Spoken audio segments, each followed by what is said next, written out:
Hello et bienvenue sur le podcast de No Rain No Flower. Je suis Mathilde et après 6 ans de troubles alimentaires, j'aide désormais ceux qui en souffrent en leur donnant toutes les clés pour cheminer dans leur propre guérison. Tu es à la recherche de conseils, partage d'expériences, de motivation. Je te propose mon site internet, le compte Instagram norain.noflower, le podcast, la newsletter, mais aussi des programmes complets et concrets. Retrouve toutes les informations sur norainnoflower.com. C'est parti pour un shot de motivation pour ta guérison. Hello! On se retrouve pour un nouvel épisode de podcast que j'ai appelé « Pourquoi rien ne fonctionne pour moi en guérison ». Ce titre, je l'ai mis entre guillemets parce qu'il s'agit d'une phrase que tu as peut-être déjà pu te dire et que beaucoup de personnes avec des troubles alimentaires ou ayant eu des troubles alimentaires peuvent être amenées à penser. Moi, la première, je l'ai plusieurs fois pensé quand j'étais malade. Du coup, j'ai eu envie de créer un épisode de podcast sur ça pour répondre en fait à cette question, en quelque sorte, et que tu pourras écouter dès que tu te diras cette réflexion en fait. J'ai plein de choses à dire par rapport à ça. J'ai toujours plein de choses à dire en vrai sur le sujet des troubles alimentaires, parce que il n'y a jamais une réponse simple et concise, enfin rarement. Vu que les troubles alimentaires, c'est des maladies aux problématiques complexes. Mais tout ça pour dire que je vais un peu donner mes idées en vrac. C'est pas forcément ordonné quoi. La première chose que je voudrais dire, c'est que c'est vraiment normal que tu ressentes ça. Je commence vraiment par le dire parce que c'est normal ce ressenti de « rien ne fonctionne pour moi ». Comme je viens de le dire, tu n'es pas la seule personne à ressentir ça. Je fais le pari que quasi toutes les personnes ayant un trouble alimentaire ont au moins pensé ça une fois dans leur guérison, y compris les personnes qui en sont totalement sorties.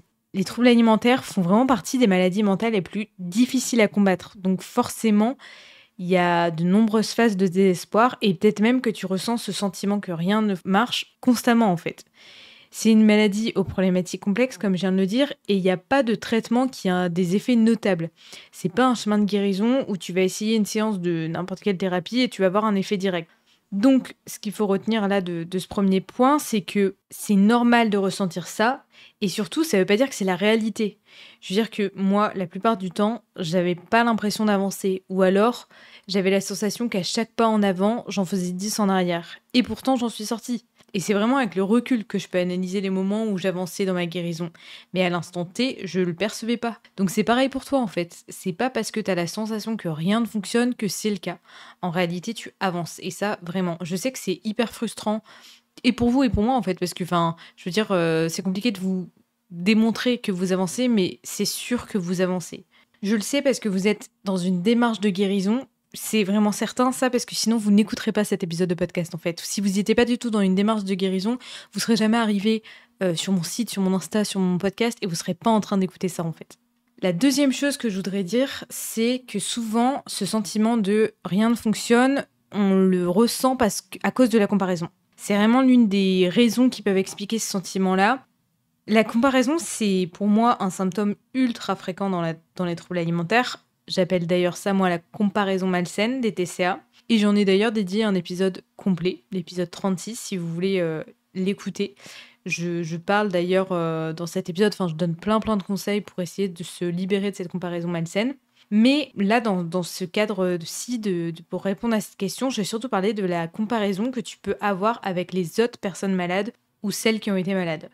Souvent, cette comparaison, elle se fait via des groupes de parole, ou pour les personnes qui sont prises en charge à l'hôpital et qui rencontrent d'autres malades, que ce soit en hôpital de jour ou à temps complet. Mais la comparaison, elle est surtout faite sur les réseaux sociaux, parce que clairement, les personnes qui sont hospitalisées, ça représente vraiment pas une majorité, au contraire, c'est plutôt une minorité. Et donc du coup, la plupart de la comparaison, elle se fait vraiment sur les réseaux sociaux, là où, malheureusement, en tout cas, la plupart des malades, beaucoup de malades en tout cas, sont sur les réseaux sociaux.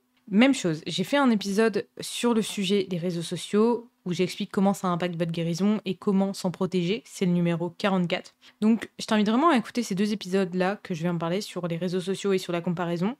Mais je voudrais quand même te rappeler ici que les chemins de guérison représentés sur les réseaux sociaux ne peuvent pas représenter la réalité. Déjà, parce que les personnes qui créent ces contenus, elles montrent pas toujours tout. Mais surtout parce que c'est ultra difficile en réalité de représenter exactement ce qu'est un chemin de guérison. On peut pas en un post, en un carrousel, en un réel, représenter des années de combat. Et on peut pas retranscrire à travers un réel de quelques secondes, même un post qui parle de quelques mots, des émotions hyper profondes, hyper douloureuses, etc. Donc non, la guérison, ce n'est pas non plus manger des bols d'avoine ou des avocados toast. C'est pas devenir une fit girl qui va à la salle de sport et qui progresse de semaine en semaine. C'est pas pleurer devant un fear food ou lors d'une sortie au resto, mais finalement en être fier. C'est pas faire une énième crise, mais en tirer des leçons et réussir à les diminuer petit à petit. La guérison, c'est vraiment bien plus complexe que ça. C'est vraiment des grandes montagnes russes. Et d'ailleurs, en fait, je suis assez certaine qu'il y a certaines personnes d'entre vous qui ont déjà comparé leur chemin de guérison au mien et qui sont peut-être culpabilisées en se disant mais elle y arrivait, elle avançait vraiment contrairement à moi, etc. Et j'en suis sincèrement désolée, franchement, si vous avez ressenti ça, si vous vous êtes déjà dit ça, je pense que la maladie et l'exigence qu'elle impose aux personnes malades rendent cette comparaison assez inévitable en vrai. Genre, c'est possible que moi, si j'avais écouté un podcast d'une fille comme ça, parce que quand j'étais malade, ça n'existait pas, peut-être que, enfin, sans doute que j'aurais ressenti aussi cette comparaison, c'est possible. Et même si je le dis très souvent, que j'essaie d'être la plus transparente possible pour vous montrer à quel point j'ai galéré aussi, ben voilà, peut-être que vous vous êtes quand même dit ça, que vous avez quand même ressenti cette comparaison par rapport à moi. Et d'ailleurs, c'est l'une des raisons qui a fait que j'ai voulu écrire aussi mon roman L'anorexie, mon bouclier mortel, parce que c'est beaucoup plus facile, entre guillemets, de représenter toutes les galères que j'ai traversées, de le faire transparaître dans un livre de 300 pages plutôt que dans un carrousel de 10 pages sur Instagram. Mais en tout cas, si tu t'es dit que je m'en sortais mieux que moi quand j'étais malade, non, vraiment pas. Enfin, chacun avance à sa façon, à son rythme, et il n'y a pas de bonne ou mauvaise façon de guérir, il n'y a pas une seule façon de guérir, quoi, vraiment pas. Une troisième chose que je voudrais dire pourquoi tu as l'impression que rien ne fonctionne, parce que tu as des attentes qui sont irréalistes. Ces attentes, elles peuvent d'ailleurs être faussées par ce que tu vois sur les réseaux sociaux. Ce qui rejoint du coup en fait le point précédent et ça renforce encore une fois mon conseil sur l'importance de se détacher de ce qu'on voit sur les réseaux sociaux. Peut-être que tes attentes sont irréalistes sur le côté temporel.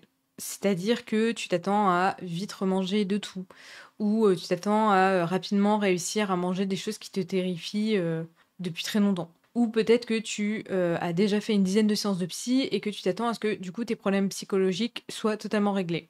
Je vais te dire quelque chose qui va peut-être te décourager, mais personnellement, j'ai eu besoin d'au moins 7 ans de thérapie pour que mes problèmes psy soient quasiment totalement réglés. Et encore, j'ai encore des petites choses à travailler. Alors non, ça veut pas dire que tu vas prendre des années, parce que moi déjà en quelques mois, je me rappelle que j'avais déjà fait des grands progrès, que ça allait mieux sur certains aspects, mais il faut quand même garder en tête que souvent les problèmes sont tellement profonds, ils datent tellement de plusieurs années, voire souvent de l'enfance, que oui, ça prend du temps. Et en fait, je pense que le fait de se le dire d'avance, d'en avoir conscience, bah ça fait que tu ressens une pression en moins en fait quand même. T'as aussi peut-être des attentes irréalistes sur une méthode, une thérapie en particulier. Par exemple, je sais que moi, je parle souvent de l'EMDR. Du coup, il y a certaines personnes qui s'intéressent à ça, ce qui est très bien, parce que c'est une thérapie que je recommande. Mais il y a peut-être des personnes qui s'attendent du coup à avoir des effets un peu miraculeux et surtout des effets du jour au lendemain ou des effets en 2-3 séances. Personnellement, moi, j'ai vu des effets en plusieurs mois en fait. Et au-delà de ça, c'est une thérapie qui, moi, m'allait, mais ça veut pas dire que ça te conviendra forcément. En fait, l'état d'esprit que j'adoptais quand je tentais une nouvelle thérapie, c'était de me dire que ça pouvait vraiment fonctionner. Parce que je pense que si tu pars défaitiste, il y a de grandes chances pour que, en effet, cette thérapie ne t'apporte rien. Le mental joue beaucoup. Mais par contre, je m'attendais pas à des miracles ou pas à des changements vraiment notables rapidement, en fait. Je partais en sachant que ça m'apporterait quelque chose, ça m'aiderait, mais ça n'allait pas me transformer. Et je pense que c'est important de ne pas placer des attentes trop haut, parce que sinon tu vas être déçu et tu vas te décourager en fait. L'autre fois, j'ai eu un flower call, donc c'est un appel individuel, j'appelle ça comme ça, mes appels individuels que je propose via mon site. J'ai eu un flower call avec une fille qui souffrait d'anorexie, et en fait on a eu un échange ultra intéressant sur les attentes justement. Elle me disait grosso modo qu'elle voulait guérir, et que du coup elle avait très souvent des périodes où elle était à fond dans sa guérison, hyper motivée, mais que dès qu'elle avait une crise qui revenait, ou dès que la maladie elle gagnait, entre guillemets, bah du coup, elle arrêtait totalement, son mindset de motivation de guérison, il s'écroulait parce qu'elle se disait: «Bah, en fait, ça sert à rien de me battre parce que ça fonctionne pas» et je lui ai dit qu'il faut pas viser la guérison totale tout de suite et en fait, quand je lui ai dit ça, j'ai réalisé qu'en fait, moi, j'avais initialement pas visé une guérison totale. Parce qu'on m'avait déjà tellement dit, ça reste toujours dans le fond, que je m'étais dit, bon, il faut que j'accepte que je serai toujours ça, donc il faut quand même que j'arrive à un état de mieux, même s'il y a des restes. Et j'ai fini par arriver à cet état de mieux, qui n'était pas la guérison totale, que j'appelle d'ailleurs la quasi-guérison. Et c'est une fois que j'étais à ce stade, que j'avais déjà fait de nombreux pas, que j'avais déjà avancé sur de nombreuses problématiques, que j'avais beaucoup plus d'énergie, que j'ai finalement pu travailler sur les derniers aspects, on va dire, pour atteindre la guérison totale. Parce que oui, elle est possible, j'en ai déjà aussi parlé dans un épisode de podcast, et oui, c'est possible sans que vous l'ayez gardé, que vous la gardez en toile de fond, quoi. Mais en fait, tout ce que je dis là, ça me fait penser à la métaphore de l'escalier. Quand tu montes un escalier, tu regardes la prochaine marche, tout au plus les 3 prochaines marches, tu les as dans ton champ de vision. Mais t'espères pas arriver sur le palier d'au-dessus dès le prochain pas en avant. Et j'en profite aussi pour redire que la guérison, c'est surtout essayer plus que réussir. Dans mon chemin de guérison, si je l'analyse grosso modo là, j'ai la sensation que vraiment 95% du temps, j'essayais de lutter contre la maladie, mais que c'était elle qui gagnait. Peut-être que concrètement, j'avais encore compensé, je m'étais encore restreint, j'étais encore restée dans ma zone de confort, mais j'avais quand même essayé de lutter contre elle. J'avais indiqué à mon cerveau qu'il existait une autre voie possible que celle de la maladie, un chemin plus positif qui amène à la vraie vie. Et quand tu essaies, tu avances. Même si vraiment, en finalité, c'est la maladie qui a gagné, entre guillemets, mais t'as quand même avancé, vraiment. Ça me fait penser aussi aux personnes qui sont malades depuis 20 ans et qui me disent que, de ce fait, elles n'arriveront pas à en guérir. Oui, c'est vrai que la maladie, elle est installée depuis plus longtemps, mais ça veut pas dire que c'est pas possible de s'en sortir. Par contre, oui, peut-être qu'on ne peut pas avoir les mêmes attentes qu'une personne qui est malade depuis 3, 5 ans. Mais les attentes vont être différentes sur le temps que ça prendra, sur le type d'avancée, on va dire. Mais pour moi, c'est quand même possible. Donc il faut pas se fixer des objectifs en fait qui sont non réalisables en fonction de votre contexte actuel, en fonction de vos peurs actuelles. Et se dire que c'est vraiment un travail petit à petit. Et j'insiste sur le côté, il faut se donner des objectifs qui soient vraiment en fonction de votre contexte, en fonction de vous, de votre histoire, de vos difficultés, de vos peurs, etc. Parce que quelquefois, moi-même ou d'autres personnes partagent des objectifs sur les réseaux sociaux qu'ils ont eus pendant leur guérison ou qu'ils ont pendant leur guérison, si elles sont encore malades. Et quelquefois, oui, ça peut inspirer, mais quelquefois, peut-être que ça peut vous donner la pression parce que vous vous dites, bon, il faut que je me donne ce même objectif qu'elle, etc. Il faut que j'arrive à faire ça, elle y est arrivée, je dois y arriver aussi. Mais en fait, cette personne-là, elle n'est pas au même stade de sa guérison que vous. Ça veut pas dire qu'elle est plus avancée ou qu'elle est moins avancée, c'est juste que elle n'a pas le même passé que vous, elle n'a pas la même histoire que vous, elle n'a pas les mêmes peurs que vous, elle n'a pas les mêmes goûts que vous, elle n'a pas les mêmes croyances erronées que vous, tout simplement parce qu'elle n'a pas la même vie que vous. Et elle n'a pas non plus le même corps que vous. Donc son cerveau, son corps ne vont pas réagir de la même façon que vous. Donc quelquefois, ça peut être inspirant, mais essaye de toujours te demander quand même, est-ce que moi ça me correspond? Parce que si du coup tu n'y arrives pas à faire ce défi alors que cette personne elle a réussi, tu vas te croire plus nul qu'elle ou pas assez capable qu'elle. Alors qu'on a tous des ressources différentes en soi en fait. Et c'est pas parce que tu n'y es pas arrivé là maintenant que tu vas pas y arriver plus tard. Et ça se trouve, tu as déjà réussi des choses que cette personne n'a pas réussi en fait. Donc il faut vraiment se fixer des objectifs qui sont atteignables, réalistes. Par exemple, donc là je vais donner des exemples, mais c'est juste pour inspirer, ça vous correspondra pas forcément. Mais pour que vous compreniez un peu quel type d'objectif je parle, c'est par exemple ne plus avoir la balance chez soi. Changer son utilisation des réseaux sociaux. Ça peut être faire une activité qui va t'aider à te reconstruire, qui n'a pas de rapport avec le corps et l'alimentation. Ça peut être utiliser une distraction dès que tu entends une conversation sur les régimes. Dès que tu as un discours intérieur négatif, ça peut être de t'apporter de la bienveillance et de te dire quelque chose que tu aurais dit à une personne que tu aimes vraiment. Ces objectifs, ça se trouve, ils vous paraissent bidons ou pas assez grands, mais moi, c'est vraiment de ces objectifs-là que je parle. Parce que rien que quand tu réussiras vraiment à remplir tout ce que je viens de dire là, par exemple, tu auras vraiment avancé dans ta guérison. Tu auras affaibli la maladie. Et c'est avec des petits pas comme ça que tu avances. J'en profite d'ailleurs aussi pour dire que je recommande pas d'avoir des objectifs chiffrés sur le poids, l'IMC, les grammes, les calories. La guérison, c'est aussi prendre du recul sur toutes ces données chiffrées. C'est changer son regard par rapport au poids, aux calories, etc. Donc, si vraiment ce sont des données qui doivent être surveillées pour votre santé, pour je ne sais quelle raison, préférez garder ça au médecin sans que vous en ayez à vous en occuper. Et surtout, parce qu'on ne peut pas prédire comment votre corps va réagir. On ne peut pas contrôler la reprise de poids ni les besoins du corps. Certains jours, tu auras plus faim. Donc, du coup, c'est se mettre des objectifs de grammes ou de calories, c'est risquer de se le mettre en fait un objectif comme maximum plutôt que comme minimum. Donc, ça en devient contre-productif pour la guérison et ça finit par alimenter le côté maladie. Donc voilà pour le troisième point. J'ai dit énormément de choses dans ce point. Je remarque aussi que je n'arrête pas d'alterner entre le vouvoiement et les tutoiements. Je suis horripilante avec ça, vraiment. Je suis désolée, je vais essayer de retourner sur le tutoiement. Mais toutes ces infos, en tout cas, que je viens de vous dire, je les trouve quand même importantes. C'est des prises de conscience que j'ai eues, qui ont beaucoup joué dans mon chemin de guérison. Donc j'ai vraiment envie de les partager.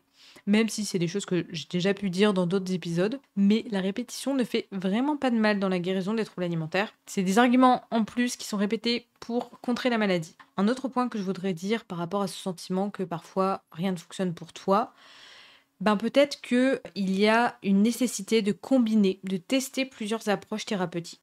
Parfois, ça ne fonctionne pas, entre guillemets, parce qu'il y a certaines dimensions de la guérison qui ne sont pas traitées. Je l'ai déjà dit dans plusieurs épisodes et je pense notamment à celui où je parle de mon parcours de soins. C'est le numéro 18 que je t'invite à écouter encore une fois.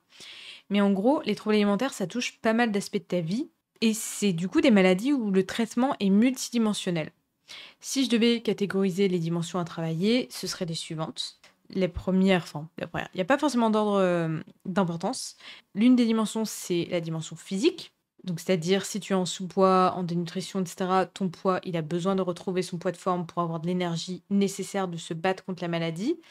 Mais au-delà du poids, il y a aussi toute la dimension, réparer les organes, faire en sorte que ton corps fonctionne convenablement. Il y a la dimension alimentaire, donc même chose, si tu n'intègres pas les catégories d'aliments que tu diabolises, si tu es toujours dénutri, la guérison totale, ne sera pas possible. La dimension psychologique, qui est pour moi franchement quand même la phase la plus importante. L'alimentation, le poids, c'est des conséquences de la maladie, mais pas les causes. Donc c'est important de traiter les causes pour une guérison totale. Une autre dimension, c'est la restructuration cérébrale, qui est ultra importante aussi pour moi, et c'est très souvent oublié ou mis de côté. Je trouve qu'on en parle vraiment trop rarement dans les traitements. En gros, la restructuration cérébrale, à quoi je pense quand je parle de restructuration cérébrale? Pour faire simple, notre cerveau, il va créer des schémas de croyances à partir de nos pensées et de nos actions. Donc, par exemple, si devant un plat de pâtes, le TCA te fait avoir peur, du coup, ton cerveau, il associe que pâtes est égal à danger. Et à chaque fois que tu ressentiras cette peur, ça renforcera cette croyance, qui est d'ailleurs erronée. Autre exemple, si dès que tu as un paquet d'aliments dans les mains, tu regardes les calories, ton cerveau, il enregistre que les calories, c'est une donnée auquel il faut accorder de l'importance. En gros, ton trouble alimentaire, mais aussi parfois la société, même parfois ton éducation, va te donner un ensemble de croyances. Et dans le cas des troubles alimentaires, etc., c'est des croyances destructrices, c'est des croyances erronées. Ces croyances, elles concernent la nourriture, l'apparence, mais aussi de nombreux autres aspects de ta vie. Par exemple, parfois au travail, tu te dis que toi, tu dois travailler plus que les autres parce que tu es moins intelligente. Dans ta vie sentimentale, tu te dis que tu ne mérites pas quelqu'un qui te respecte, que tu dois te dévouer à cette personne pour être aimé, etc. Tout ça, c'est des croyances, c'est d'autres croyances, donc ça peut vraiment toucher de nombreux aspects de la vie.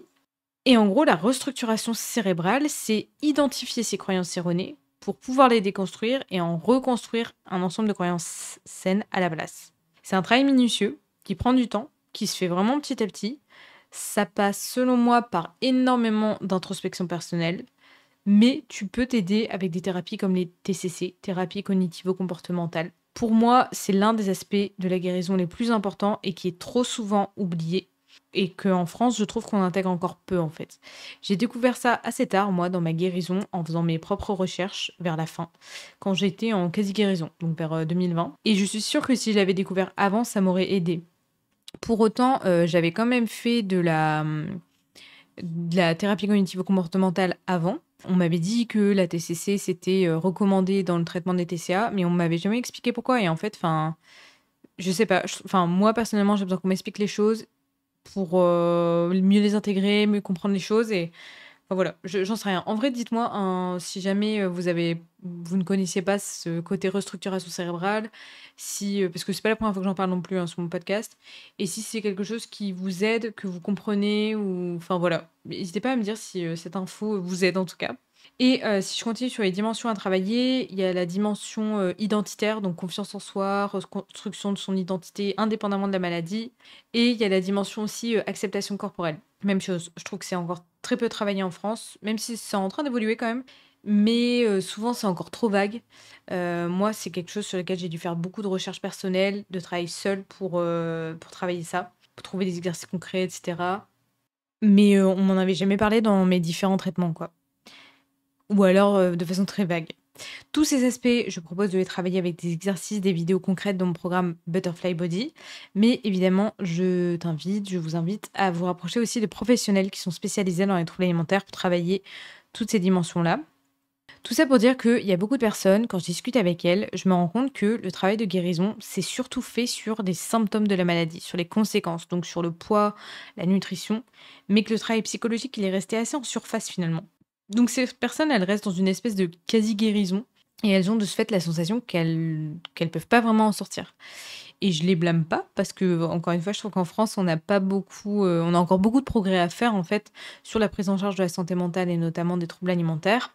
Même si je remarque que de plus en plus de professionnels développent une approche pluridisciplinaire, faut quand même le dire. Mais je pense qu'ils sont pas assez nombreux au vu du nombre de personnes malades, malheureusement. Un autre point qui explique aussi pourquoi vous avez l'impression que ça fonctionne pas, c'est parce que les problématiques sous-jacentes, elles ne sont pas traitées. Donc ce point-là, il est lié à ce que je viens de dire en fait. Enfin, c'est notamment lié surtout à la dimension psychologique de la guérison. C'est pour moi vraiment la dimension la plus importante qui explique parfois le pourquoi certaines personnes ont l'impression que ça fonctionne pas. Les troubles alimentaires, c'est lié à des problématiques plus profondes, comme des traumatismes, de l'anxiété qui est importante, de la dépression, etc. Enfin, un mal-être en gros, général.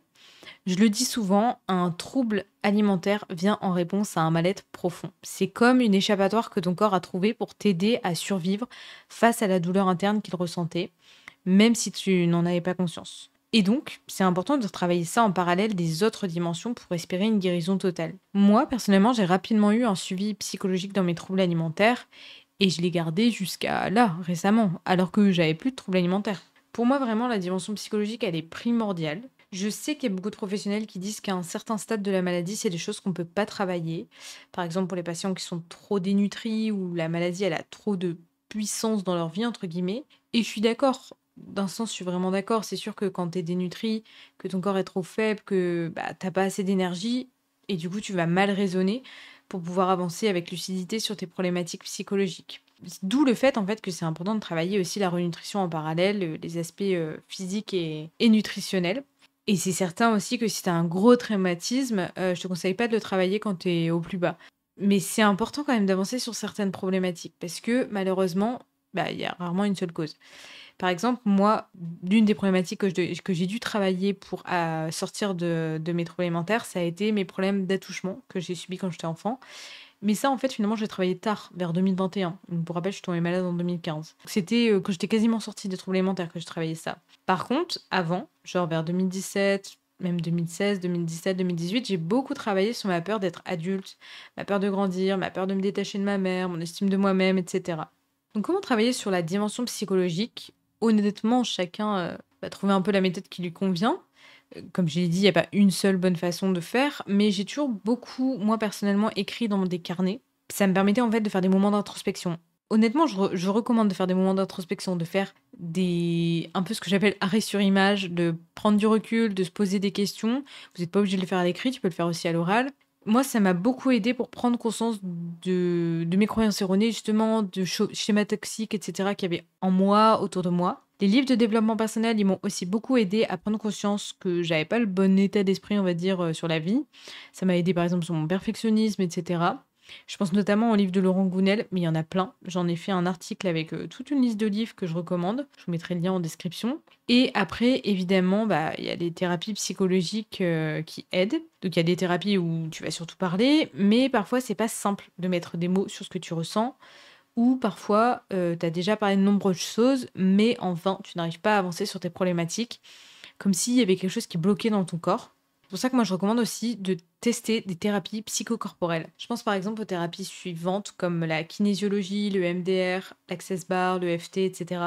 Je vais pas détailler chacune de ces de ces thérapies, parce que déjà je suis pas experte, mais aussi parce que sinon l'épisode il va durer 1000 ans et déjà qu'il va durer longtemps. Donc je vais pas m'attarder là-dessus, mais je vous invite à vous renseigner sur les thérapies psychocorporelles qui sont pour moi à tester. Je trouve surtout dans des maladies comme les troubles alimentaires où le mal-être passe par le corps, enfin par l'expression du corps, en complément du coup de d'autres thérapies.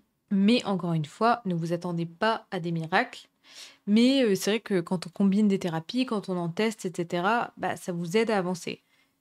Moi, ça m'est déjà arrivé que quand j'ai fait une thérapie, à la fin, je me suis dit, ouais, au final, ça m'a rien apporté. Et avec le recul, je me dis, mais en fait, si, ça m'a aidé sur ça, etc. Donc, je pense vraiment que chaque thérapie a quelque chose à vous apporter, même quand ça se passe mal, en fait. Enfin, j'ai envie de dire, j'espère que ça se passera bien. Parfois, ça se passe mal parce que ça peut pas matcher ou quoi avec le thérapeute. Ça vous apporte quand même quelque chose. Ça vous apprend forcément quelque chose sur ce qui vous convient mieux, sur ce que vous recherchez, Enfin voilà, ça vous apprend forcément quelque chose.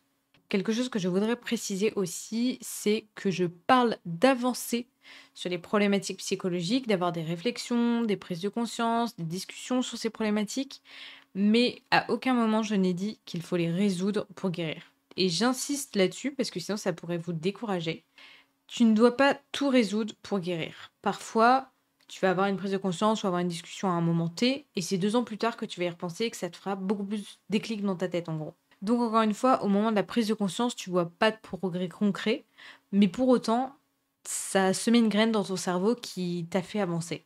C'est juste que tu verras les avancées plus tard. Donc la dimension psychologique, elle est vraiment importante parce que parfois on me dit j'ai envie de reprendre du poids, d'avancer, mais c'est comme si mon corps ne voulait pas m'aider.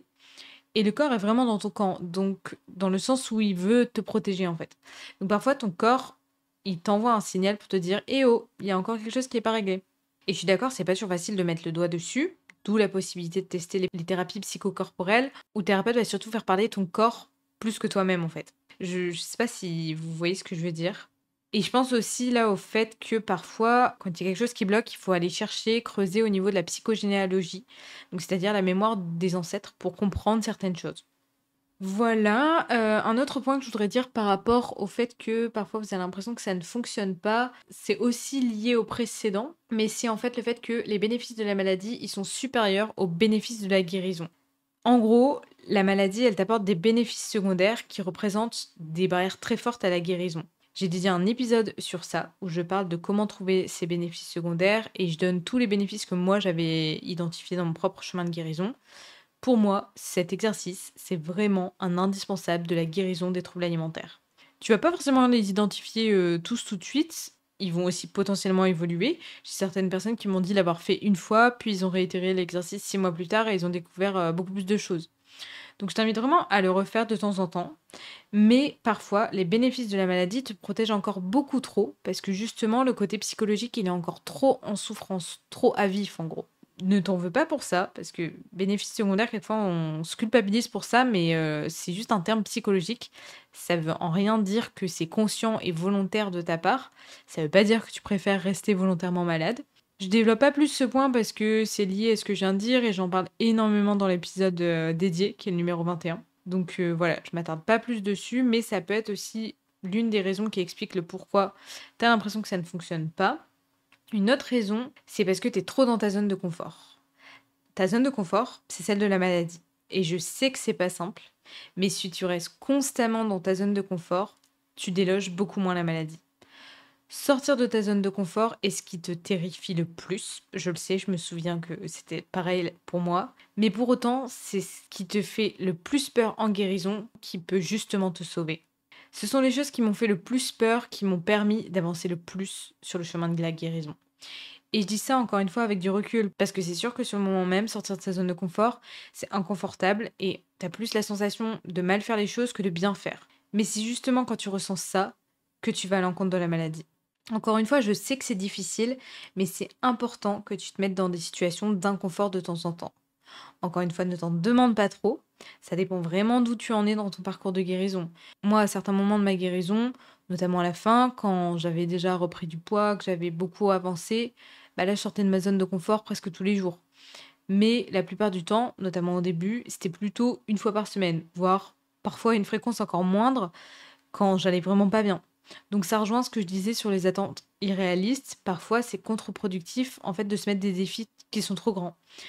C'est difficile là de juger quel défi il faut se mettre. Parfois, c'est difficile même de se les juger pour soi-même parce que quelquefois on me demande quel défi la personne pourrait mettre, mais sans connaître personnellement le parcours en détail de guérison de la personne, c'est difficile de dire quel défi elle doit se mettre. D'où l'importance, encore une fois, d'avoir vraiment un suivi qui est personnalisé avec des professionnels qui sont spécialisés. Vraiment important que ce soit spécialisé dans les TCA. Ensuite, une autre raison pour laquelle tu as l'impression que ça ne fonctionne pas, c'est parce que tu ne manges pas assez. C'est aussi lié au point précédent. Je sais à quel point c'est difficile, mais en gros, si tu manges constamment les mêmes aliments, ceux qui te rassurent, ceux que ton trouble alimentaire estime comme sains, alors, encore une fois, tu restes trop dans ta zone de confort. Et même chose, si tu es en dénutrition, ton cerveau il a beaucoup moins d'énergie pour raisonner convenablement. Donc c'est beaucoup plus difficile de lutter contre la maladie, forcément. Je sais vraiment que ça, c'est pas simple. Moi, quand j'étais malade, j'en avais conscience que je mangeais pas assez, que je mangeais trop les mêmes aliments sécures. Et pour autant, je suis restée des mois, voire des années dans la restriction, à manger tout le temps les mêmes aliments. Et de ce fait, en plus, à faire des compulsions sur les aliments que je m'interdisais, etc. Je le savais, mais j'arrivais pas à en sortir. Donc je sais vraiment à quel point c'est difficile. Mais je me dois quand même de dire ce point-là parce que vraiment, c'est quand j'ai réintégré les différentes catégories, quand je remangeais de tout, que j'ai pu voir vraiment une grosse différence parce qu'en fait, mon cerveau, il était de nouveau réalimenté, donc je raisonnais beaucoup mieux. Et du coup, les pas que je faisais en avant, ils étaient vraiment notables. Et mes peurs, elles étaient beaucoup moins irraisonnées, etc., quoi. Un autre point qui explique pourquoi tu as l'impression que ça ne fonctionne pas, c'est parce que tu restes dans le même environnement de la maladie. Encore une fois, ce point, il est lié au précédent, je trouve, mais personnellement, j'ai vraiment vu un changement dans ma guérison quand j'ai un peu quitté l'environnement de la maladie.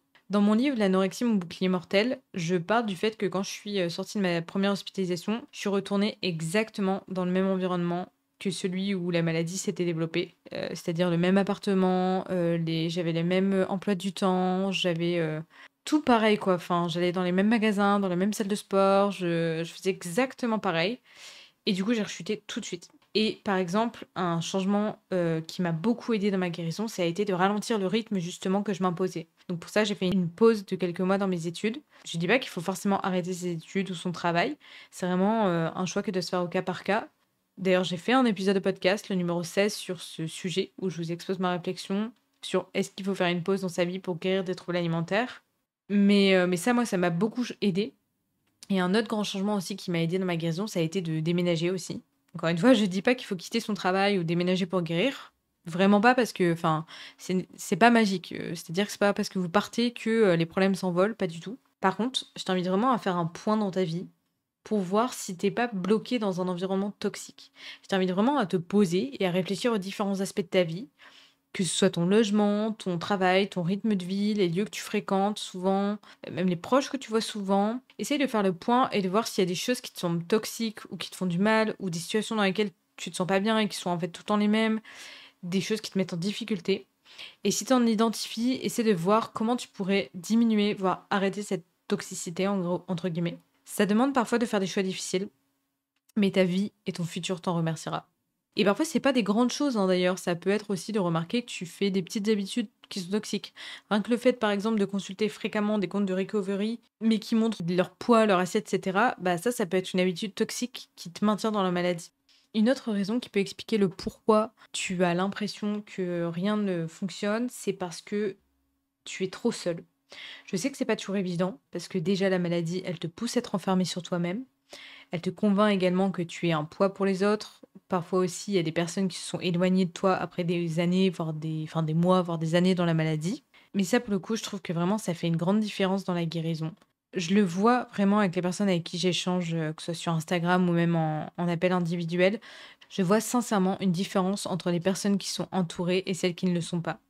Je suis parfois étonnée et hyper triste honnêtement parce qu'il y a des personnes qui me disent que, par exemple, leurs conjoints ou leurs propres parents ne savent pas qu'ils ont des troubles alimentaires.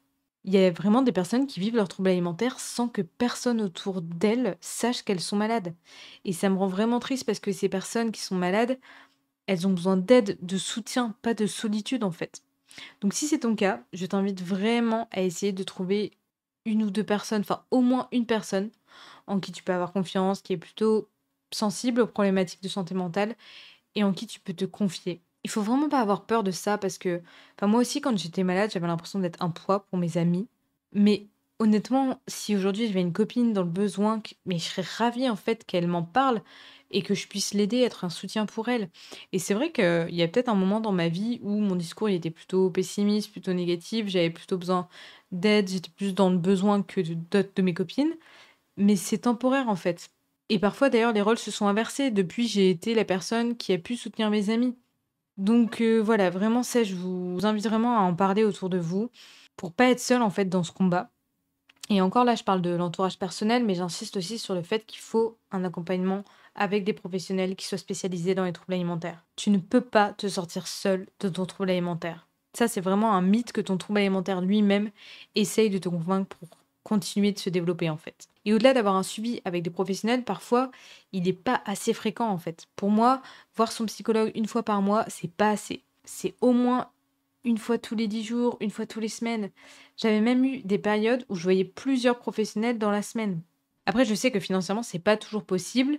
T'es pas obligé d'ailleurs de voir un psychologue. Ça peut être des groupes de soutien ou des groupes de parole qui sont organisés plus à bas prix ou même gratuitement, parfois dans des associations.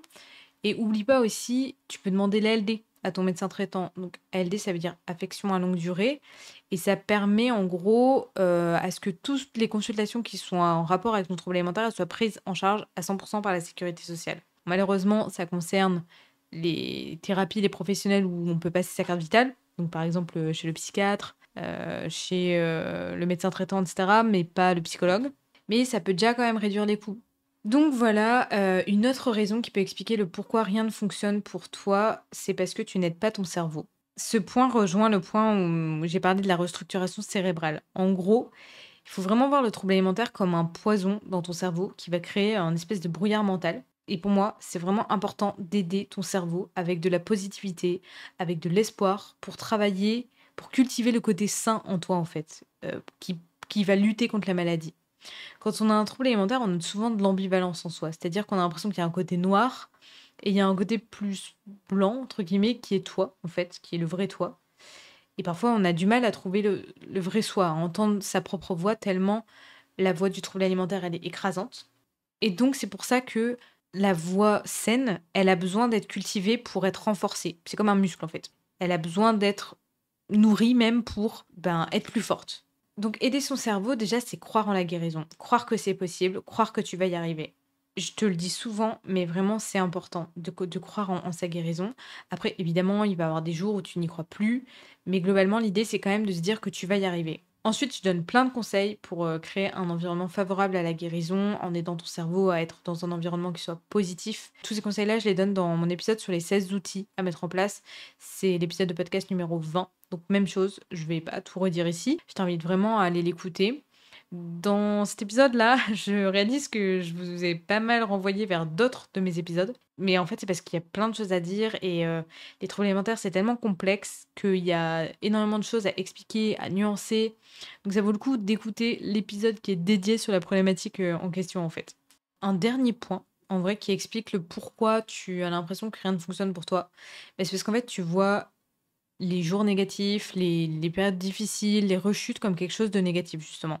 Alors évidemment, c'est tellement difficile que c'est normal que tu les vois comme ça, hein. Mais j'en avais parlé dans mon épisode sur les rechutes, justement, où je dis que vraiment, les journées difficiles et les rechutes, c'est dans ces moments-là où finalement tu avances le plus. Moi, si je repense à mon parcours de guérison, j'ai l'impression qu'il y avait beaucoup plus de jours négatifs que positifs. Pourtant, j'en suis sortie. Parce que, en fait, c'est ces jours négatifs qui comptent dans la guérison. Évidemment, les jours positifs comptent aussi, mais j'ai presque envie de dire que les jours négatifs comptent plus que les jours positifs. C'est souvent dans la difficulté qu'on apprend le plus, c'est souvent dans la souffrance qu'on apprend le plus.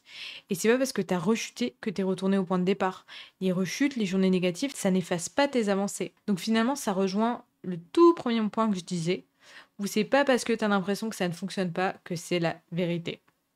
Et du coup, par rapport à ça, et plus globalement par rapport au fait que tu as l'impression que rien ne fonctionne, je t'invite vraiment à te poser régulièrement et à noter dans un journal ou un carnet, enfin sur ce que tu veux, mais au moins à le faire mentalement aussi, à noter tous les petits pas que tu as fait en avant, toutes les fois où tu étais fière de toi. C'est important de les noter aussi pour les relire quand tu as l'impression que tout va mal.